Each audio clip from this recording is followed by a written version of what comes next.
بالمخالفه للجنه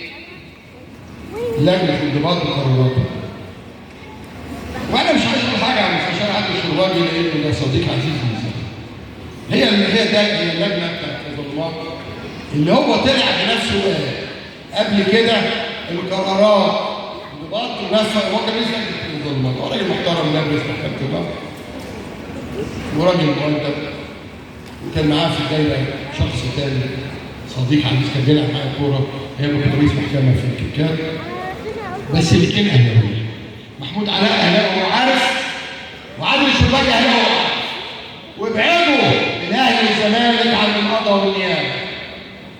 ده خطر، ده خطر على فكره يا جماعه. اخطر حاجه الانتماء القومي او الديني او السياسي او الحزبي يدخل في القضاء. اللي كان اهلاويه محمود بيه كان بيلعب معايا كوره اهلاوي بيلبس التيشيرت، وكان رئيس محكمه معايا في مجمع الكتاب. انما حضرتك لما تقول اصل انا برجع، انت كان قدامك 3 حلول وانا كنت موافق عليها. اديله براءه، خفف العقوبه، اي العقوبه، هات نص صحيح القانون، نص واحد بيقول لك كده